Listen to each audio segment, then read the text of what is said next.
Tutti in piedi, c'è il minuto di silenzio.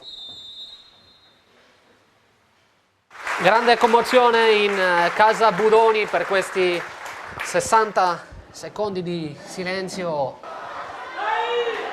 Nuorese che adesso vuole ripartire sulla corsia di destra con questo bel servizio in orizzontale, sfumato per un attimo, poi Cocco prova a vincolarsi il destro, pallone che termina di poco sul fondo, primo vero tentativo della partita della Nuorese, che adesso rischia però al limite della propria area, riconquista il pallone il Budoni che entra in area di rigore, la conclusione da parte di Meloni con pallone che si perde di poco sopra la traversa, già detto poc'anzi. Stiamo a vedere, anzi no, va il compagno, la conclusione, la palla che termina a centimetri dalla porta, il compagno, adesso con la maglia numero 6 Bussu che manda al bar l'avversario, poi la mette nel mezzo, in traversone insidioso,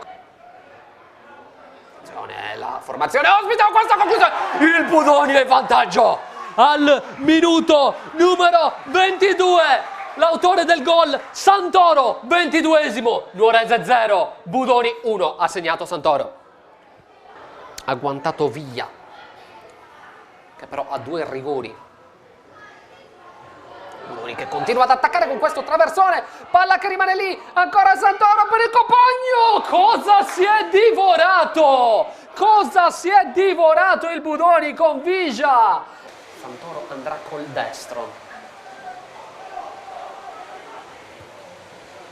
Traversone nel mezzo, non lo tocca nessuno, area di rigore, che intervento da parte di Calia, sul destro da parte di Villa, Calia tiene in partita la Nuorese. Si trattava esattamente di Puddu, non è ancora finita la Nuorese che rimane in zona d'attacco con questo tentativo di passaggio filtrante verso Dem. Cocco. Ne porta a sé un paio, poi l'errore clamoroso della retroguardia verde-azzurra, pallone lì, Meloni, Calia ancora, Meloni, il salvataggio sulla linea da parte della retroguardia di casa, che qui però ha rischiato tantissimo e si stava facendo male da sola con l'errore capitale da parte di Piriotu, che stava regalando, letteralmente regalando il 2-0 alla capolista. Steri tiene giù per Santoro, rimpallo che comunque favorisce la formazione ospite. Scioni, attenzione, area di rigore, lato sinistro, la sua conclusione, murata in calcio d'angolo.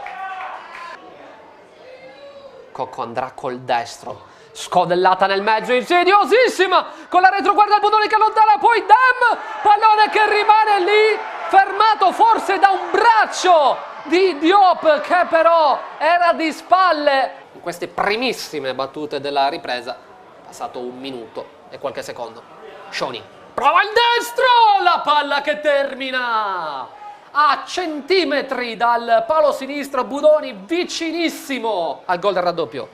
Nel frattempo Nuorese che è pronto a effettuare un cambio dopo questo calcio di punizione. Cocco, palla messa nel mezzo con la deviazione da parte di un giocatore verdazzurro e pallone che è terminato sul fondo. Punizione battuta, Diop sulla sinistra, potrebbe anche trarre in area di rigore, preferisce il traversone, palla nel mezzo con Calia che riesce ad arrivare su un pallone non facile. Eccolo qui De Murtas, destro, la palla che passa, è l'estremo difensore Faustico che riesce a tenerla lì. Questo lancio lungo a cercare il numero 14 che prova il mancino, si trattava esattamente di Zola. Nuorese che prova a ripartire, attenzione a questa occasione con Zola, rilancia l'azione offensiva. Santoro, lato sinistro in area, prova a guadagnarsi un angolo, non ci riesce, poi ancora Santoro, palla nel mezzo con la Nuorese che rischia grosso, ma la battuta della rimessa. Santoro riesce a lasciare il pallone in campo, entra in area, palla nel mezzo, cerca il golasso Lancioni quando aveva tutto il tempo. Budoni che adesso riconquista il pallone, attenzione, c'è questo lancio lungo, area di rigore, la rete!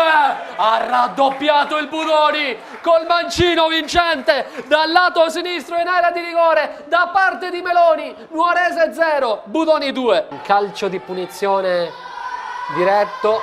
E così infatti la punizione con l'intervento spettacolare da parte di Faustico.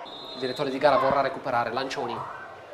Palla scodellata nel mezzo, il palo clamoroso del Budoni, vicinissima al terzo gol la formazione di Cerbone. Continua a giocare, siamo quasi al 49esimo.